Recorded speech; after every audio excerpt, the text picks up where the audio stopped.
Semuanya berdoa, mulai. Doa selesai. Jadi kali ini saya akan memandu teman-teman sekalian untuk belajar tentang IPS terpadu dengan tema dan topik yaitu nasionalisme dan organisasi pergerakan nasional di Indonesia pada zaman penjajahan. Nah, sebelum kita masuk ke dalam materi ini, jadi ada apa sih yang sebenarnya kalian tahu tentang konsep dari nasionalisme dan pergerakan nasional organisasi di Indonesia? Ada yang tahu nggak apa itu nasionalisme dan pergerakan nasional di Indonesia? Ya, silakan. Menurut saya nasionalisme itu rasa kebangsaan. Nasionalisme itu rasa kebangsaan. Teman-teman yang lain ada yang ingin menambahkan? Kalau menurut saya, nasionalisme itu cinta tanah air. Baik, kalau organisasi pergerakan nasional? Ya, silakan. Pergerakan untuk kemerdekaan. Baik, pergerakan untuk kemerdekaan. Baik, dari pengetahuan teman-teman sekalian tadi tentang nasionalisme dan organisasi pergerakan nasional pada masa penjajahan, selanjutnya kita akan membahas ke lebih dalamnya ya. Jadi harapannya dengan adanya pembelajaran ini, teman-teman sekalian dapat menerima rasa cinta tanah air dan rasa menghargai perjuangan para pahlawan yang sudah berusaha untuk memerdekakan bangsa Indonesia. Baiklah, di sini saya akan menampilkan video dulu, kemudian ada PPT. Diharapkan teman-teman untuk menyimak dan dapat memahami tentang nasionalisme dan organisasi pergerakan di Indonesia. Latar belakang munculnya nasionalisme Indonesia dan organisasi pergerakan nasional Indonesia. Mari kita mulai dengan latar belakang munculnya nasionalisme Indonesia. Ditinjau dari asal pengaruhnya, pergerakan nasional itu dilatar belakangi berbagai kejadian di dalam negeri dan di luar negeri. Atas Rusia pada tahun 1905 dan berkembangnya nasionalisme di berbagai negara. Kemudian kita akan membahas organisasi pergerakan nasional Indonesia. Ada beberapa organisasi pergerakan nasional Indonesia, yaitu Budi Utomo, Sarekat Islam, Perhimpunan Indonesia, dan Partai Nasional Indonesia. Nah, ini kita akan bahas satu persatu.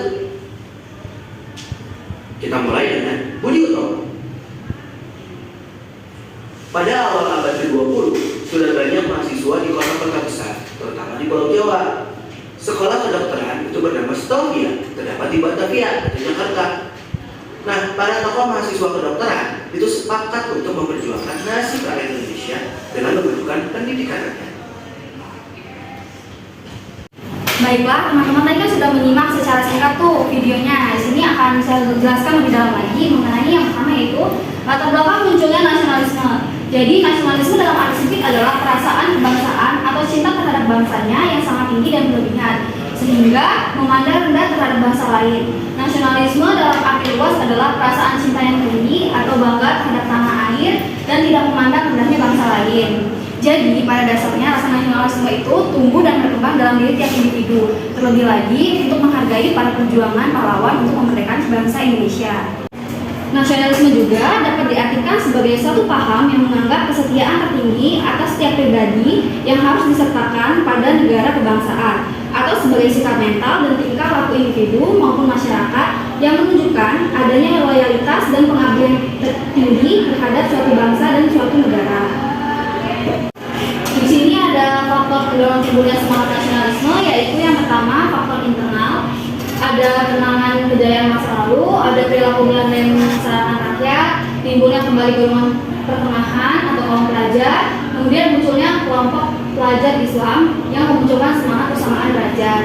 Faktor internal ini sebenarnya lebih kepada bangsa Indonesia yang merasakan penjajahan, persamaan senasib, adanya keinginan untuk bersama, dan tujuan yang sama untuk merdeka. Jadi faktor internal ini kembali lagi kepada tumbuh dan berkembangnya masyarakat Indonesia pada zaman penjajahan. Yang kedua ada faktor eksternal. Faktor eksternal yang pertama adanya paham-paham modern dari Eropa seperti liberalisme, humanisme, nasionalisme, dan komunisme.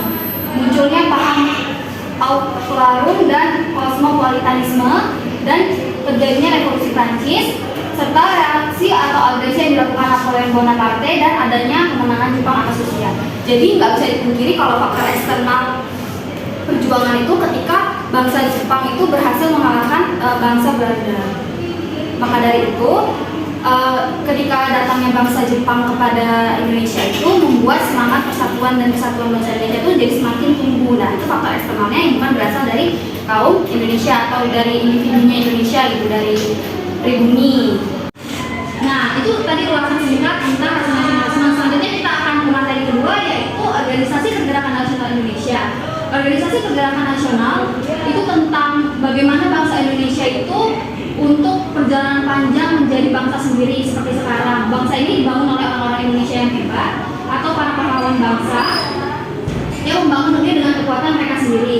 Jadi dalam praktiknya masyarakat Indonesia ini bersatu nih dalam kelompok-kelompok kecil, bahkan semakin kuat untuk melakukan pergerakan dalam organisasi. Kemunculan organisasi-organisasi nasional ini ternyata datang dari berbagai golongan, baik itu golongan tua, golongan muda, terpelajar gitu.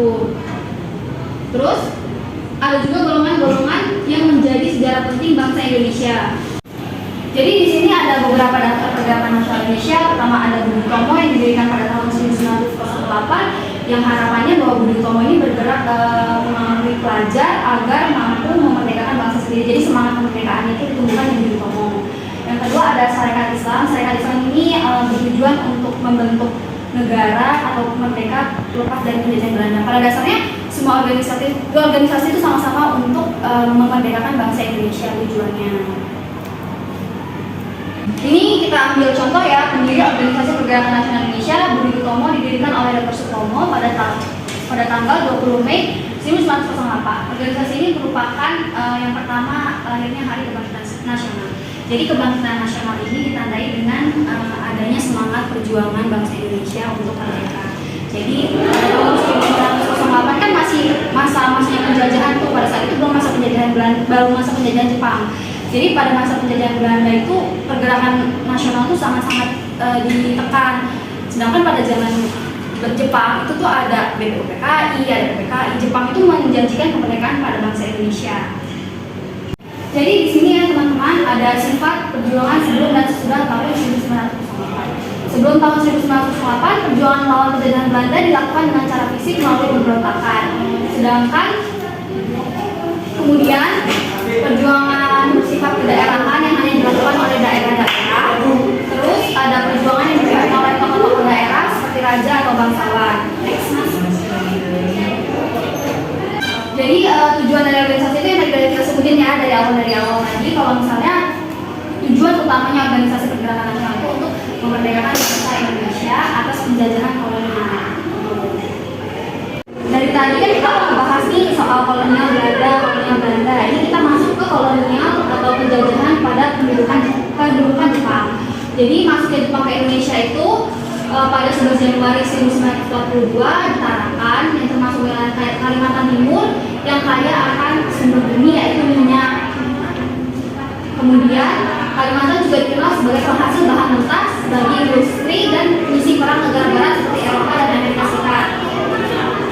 Dan untuk perjuangan pada zaman Belanda ini melalui kerjasama yang tadi kita bilang, kalau Jepang itu menjanjikan kemerdekaan, beda sama kolonial Belanda. Kemudian ada gerakan perlawanan dan perlawanan bersenjata.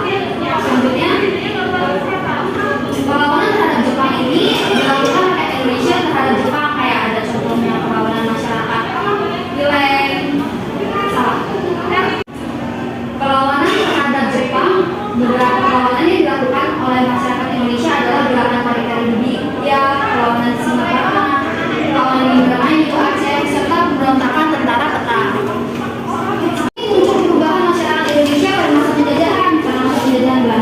Indonesia mengalami beberapa perubahan seperti perubahan ekonomi, perubahan pendidikan di berbagai daerah, serta perubahan kehidupan keagamaan dan sosial budaya. Ada perubahan masyarakat pada zaman Jepang, yaitu aspek ekonomi. Ada contohnya keputusan hubungan dagang antara Indonesia dengan dunia internasional, kemudian kebijakan untuk menanam tanaman jalan yang digunakan untuk kepentingan perang, dan penetapan pajak yang tinggi. Baik, itu saja materi yang bisa saya sampaikan. Selanjutnya akan ada sesi diskusi yang beranggotakan 4-5 orang yang akan membahas tentang nasionalisme dan pergerakan nasional yang ada di Indonesia. Lalu kemudian anggota-anggota kelompok tersebut mempresentasikan kesimpulannya kepada teman-teman yang lain. Baik, terima kasih kepada teman-teman semua yang telah melakukan sesi diskusi. Jadi kalau kita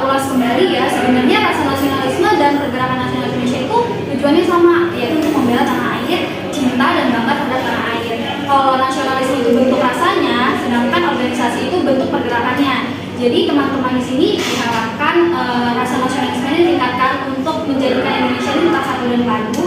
Semakin berkembangnya zaman tuh rasa nasionalisme kan semakin terkikis ya. Jadi kalau misalnya nggak kita rawat, nggak kita lihat lagi, nggak kita tinjau lagi, itu nanti rasa nasionalismenya akan semakin berkurang. Baiklah, mungkin minggu depan pertemuannya akan dilanjutkan dengan seperti biasa. Di sini saya ingin minta maaf kepada teman-teman sekalian apabila pemaparan dan penjelasan yang kurang lengkap. Kemudian saya harapkan di pelajaran ini teman-teman dapat mengerti dan dapat memahami tentang kebijakan nasionalisme, rasa nasionalisme, dan organisasi